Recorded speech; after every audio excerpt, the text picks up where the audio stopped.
Doctor साहिबा, मेरे पहले से 3 बच्चे हैं और अभी मैं पेट से हूँ। मेरा 7वां महीना चल रहा है और मेरे पति है कि मानते नहीं हैं। कहते हैं जब तक लड़का नहीं होगा तब तक बच्चे पैदा करने पड़ेंगे तुझे। ये है कि जिद पकड़ के बैठे हैं कि इन्हें लड़का ही चाहिए, लड़का ही चाहिए।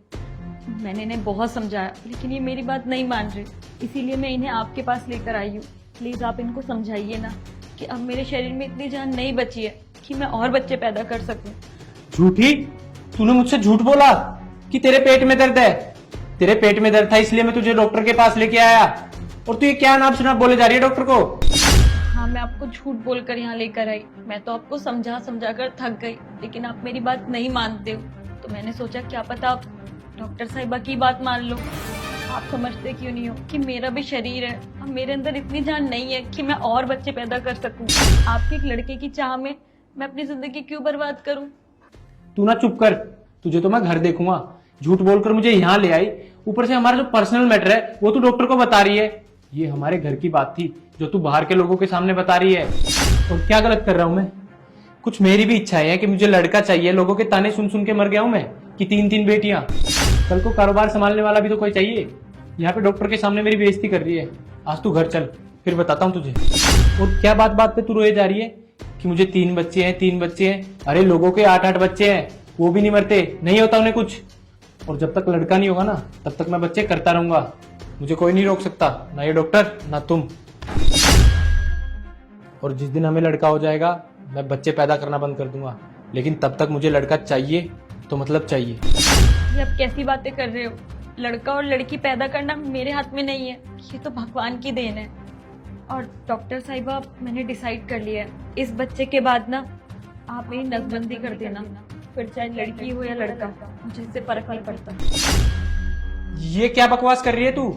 देखिए डॉक्टर साहिबा, कैसे गुस्सा कर रहे हैं। प्लीज आप इन्हें समझाइए ना, मेरी बात तो ये समझते ही नहीं है। मैं समझा समझा कर थक गई हूँ। आप तो पढ़ी लिखी हैं, आप इन्हें समझाइए तो क्या पता ये समझ जाए। चुप कर जा तू। रिलैक्स, आप लोग लड़ना बंद करिए। और मिस्टर सौरभ, आपकी वाइफ नहीं चाहती कि वो तीसरा या चौथा बच्चा करे, तो आप क्यों जबरदस्ती कर रहे हैं अपनी वाइफ के साथ? आपको मालूम है ये टोटली इलीगल है। अपनी वाइफ को बच्चे के लिए जबरदस्ती करना ये इलीगल है, समझे आप? और ऐसे आप अपनी वाइफ को फोर्स नहीं कर सकते हैं। देखिए डॉक्टर साहिबा, मैं आपकी बहुत इज्जत करता हूँ, लेकिन ये मेरी बीवी है और मैं इससे चाहे 3 बच्चे करवाऊँ या 5, आप कोई नहीं होती बीच में बोलने वाली। और मुझे कोई शौक नहीं है कि मैं बच्चे पैदा करता रहूँ।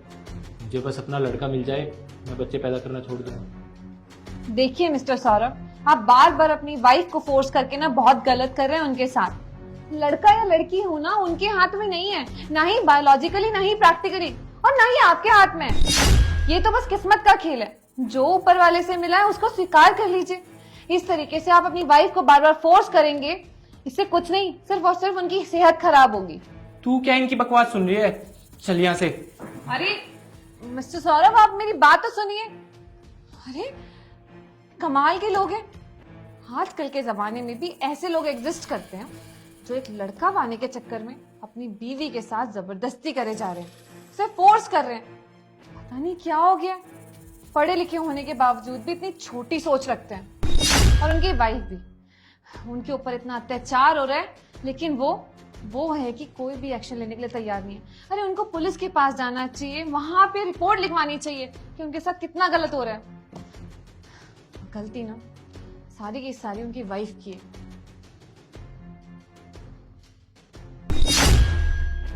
अरे भैया रुको रुको, अरे यार जरा 100 रुपए दे दो। वो सुबह से कुछ खाया नहीं है, पेट में भी गुड़गुड़ हो रही है। 100 रुपए की बात है भैया, दे दो ना। ये तो वही है ना, हमारे पड़ोस में रहता है जो वर्मा जी का लड़का। अरे आप तो चांद भाई हो ना, जो हमारे पड़ोस में रहते हैं। बढ़िया है बढ़िया। देखो अब तो जान पहचान भी हो गई। अब दे दो ना, 100 रुपए दे दो यार प्लीज। हाँ हाँ मैं वही हूँ, लेकिन तुम यहाँ क्या कर रहे हो? अरे चांद भाई क्या ही बताऊं, वो मेरा जो बाप है ना, प्रॉपर्टी के लिए बहुत मरता है। मैंने प्रॉपर्टी में से कुछ हिस्सा ही बेच दिया था अपने काम के लिए, क्योंकि मुझे अपना बिजनेस स्टार्ट करना था। और ये उससे सहा नहीं गया और मुझे घर से बाहर निकाल दिया। मेरी 2 बहनें हैं, एक आईएएस है और एक डॉक्टर है। दोनों बहुत कामयाब है, तो इसी बात से ना मेरा बाप जलता है मुझसे, क्योंकि मैं निकम्मा ठहरा, नल्ला ठहरा। लेकिन मुझे भी तो अपना बिजनेस स्टार्ट करना था, तो उसी चक्कर में मैंने अपनी थोड़ी सी प्रॉपर्टी बेच दी और उसने मुझे घर से बाहर निकाल दिया। देखा आपने, आपको भी लड़का चाहिए ना, वर्मा जी को भी लड़का चाहिए था। जब उनको लड़का हुआ तो उन्हें कितना घमंड आ गया, और आज उनकी एक लड़की आईएएस ऑफिसर है तो दूसरी डॉक्टर, वही उनको संभालती है। तुम सही कह रही हो श्वेता, लड़का पाने की जिद में मैंने तुम्हें बहुत परेशान किया है। तुमने इतनी तकलीफ सही मेरे लिए, मेरे लड़के के लिए। कल को हमारे घर में ऐसा निकम्मा लड़का पैदा हो गया तो क्या करेंगे हम? जरूरी नहीं कि लड़के ही नाम रोशन करे, लड़कियां भी कर सकती है। मुझे माफ कर दो, मुझसे बहुत बड़ी गलती हो गई। आगे से मैं ऐसी कोई भी जिद नहीं करूंगा जो तुम्हें परेशानी दे। अब मेरी आंखें खुल चुकी हैं, अब लड़का हो या लड़की दोनों एक समान होते हैं।